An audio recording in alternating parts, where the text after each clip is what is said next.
मैंने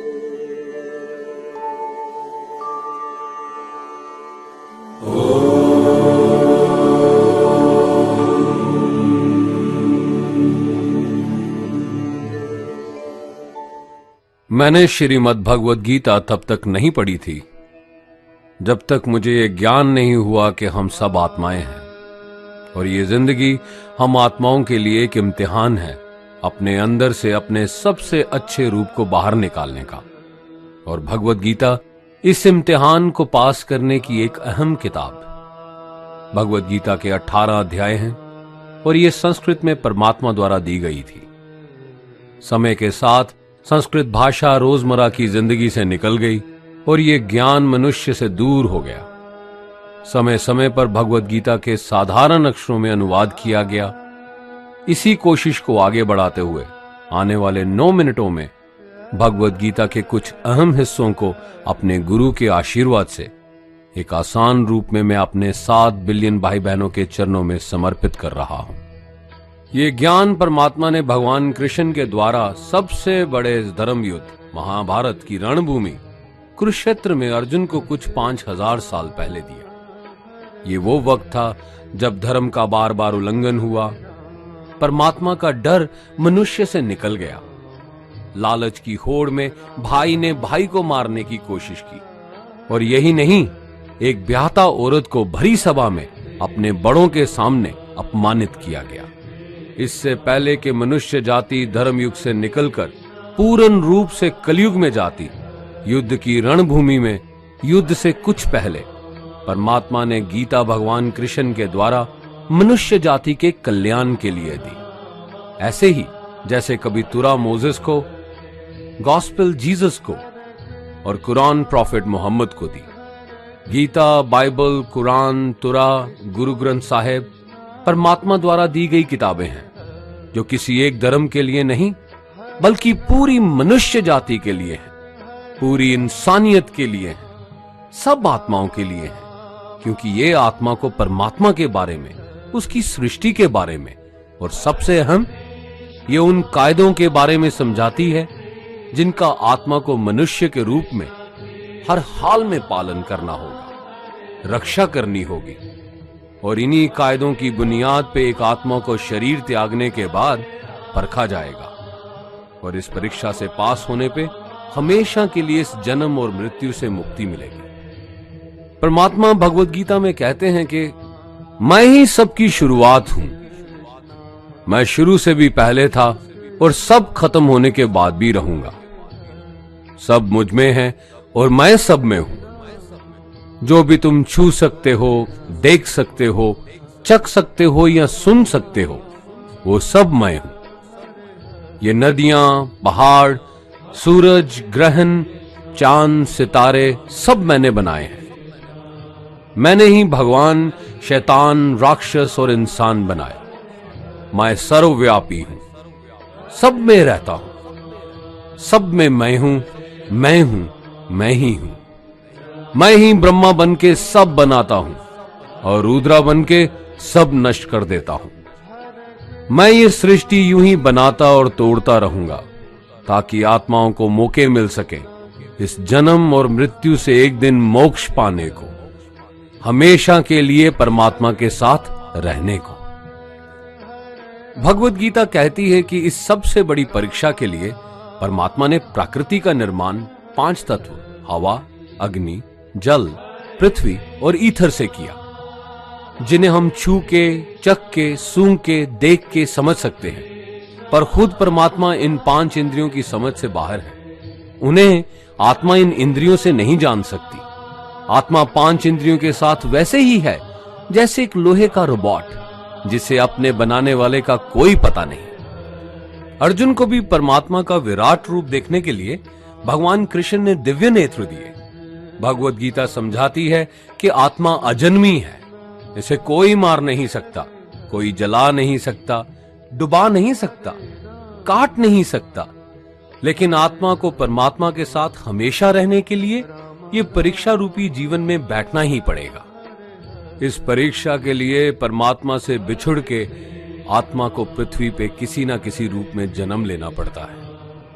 और 88 करोड़ जोनियों को जीने और भोगने के बाद एक आत्मा को मनुष्य का शरीर और दिमाग मिलता है, इस सबसे बड़ी मर्यादाओं की परीक्षा में बैठने के लिए। हर मनुष्य को इस पूरी परीक्षा के दौरान तरह तरह की अच्छी और बुरी भावनाओं के चक्रव्यूह में अपने ही भाई बहन या मित्रों के साथ डाला जाता है, जिसमें हर आत्मा को अपने अंदर के तामसिक और राजसिक अवगुणों से निकल के सात्विक जीवन में प्रवेश करने के मौके मिलते हैं। हमारे तामसिक गुण वो हैं जो हमारे अंदर हीन भावना पैदा करके हमें खुद को उदास और नुकसान पहुंचाते हैं, और हमारे राजसिक गुण हमें ईर्ष्यालु और लोभी बना के दूसरों के प्रति नुकसान पहुंचा सकते हैं। इस परीक्षा के दौरान हर आत्मा को तामसिक और राजसिक गुणों को खत्म करके अपने सात्विक गुणों से परिचित होना पड़ेगा। सात्विक गुण वो हैं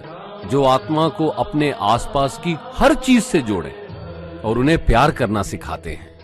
परीक्षा के दौरान हर आत्मा को जीवन के चारों स्तंभ धर्म, अर्थ, काम और मोक्ष का ज्ञान पाके ही मुक्ति मिलती है। यही वो द्वार हैं जिन्हें समझ के ही आत्मा परमात्मा को समझ सकती है। पहला द्वार धर्म का है और शेर इसका प्रतीक है। धर्म वही है जो गीता में लिखा हुआ है, वेदों में लिखा हुआ है, गुरु ग्रंथ साहिब, बाइबल या कुरान में लिखा है। धर्म वही है जो धारण किया हुआ है, जिसे आपका दिल मानता है, जैसे झूठ नहीं बोलना, चोरी नहीं करना, भगवान का निरादर नहीं करना, दूसरों को नुकसान नहीं देना, यही सब धर्म है। और हर आत्मा को अपने जीवन काल में हर समय धर्म का पालन करना होगा और उसकी रक्षा करनी होगी। दूसरा द्वार अर्थ का है और घोड़ा इसका प्रतीक है। हर आत्मा अपने हर जीवन काल में अपने पृथ्वी पे होने का अर्थ या मूल कारण समझेगी। इस जिंदगी में भोगने वाली चीजें और रिश्तों का आनंद लेगी। अच्छा बेटा या अच्छी बेटी, अच्छा भाई या अच्छी बहन, अच्छा पति या अच्छी पत्नी बनके हर दुनियावी रिश्ते पर खरी उतरेगी और इस परीक्षा को पास करेगी।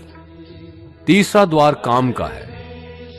भगवत गीता समझाती है कि हर मनुष्य के अंदर काम, क्रोध, लोभ, मोह, अहंकार और ईर्ष्या जैसी 6 भावनाएं हमें अपने और दूसरों के प्रति नुकसान पहुंचा सकती हैं। इन भावनाओं को हर मनुष्य को हमेशा अपने नियंत्रण में रखना होगा, क्योंकि इनके बहाव में किया हुआ कोई भी काम हमारे जीवन भर की परेशानी का कारण बन सकता है।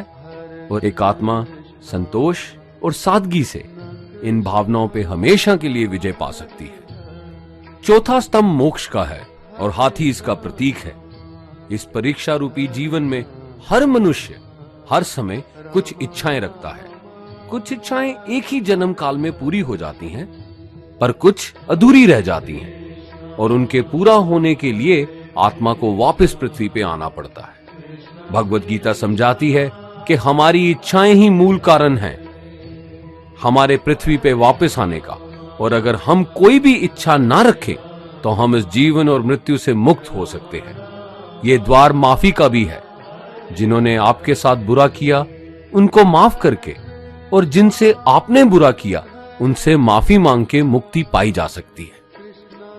जब तक आत्मा इन चारों दरवाजों धर्म, अर्थ, काम और मोक्ष को समझ नहीं लेती, तब तक आत्मा को बार बार इस मनुष्य रूप में आना ही पड़ेगा।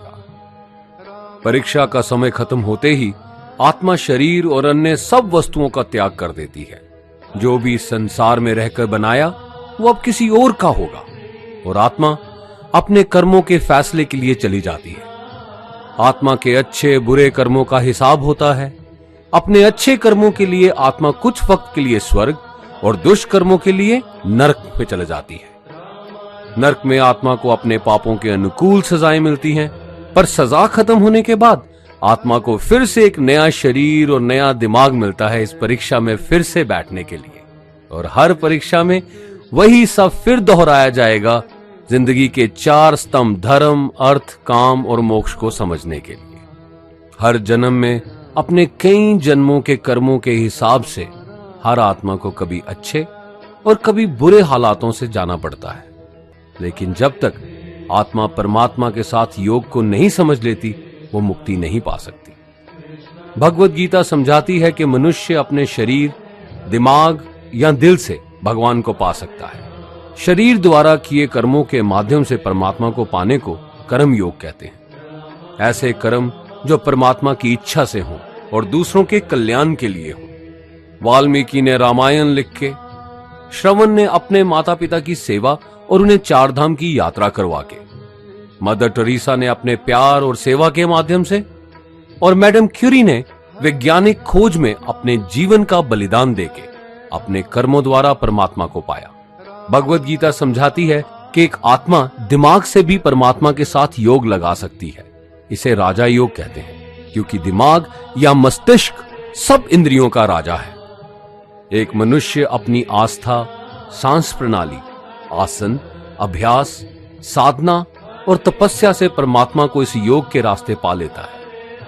इस योग को समझने के लिए हमें अपने अंदर की एनर्जीज यानी चक्रा और कुंडलिनी को समझना पड़ेगा।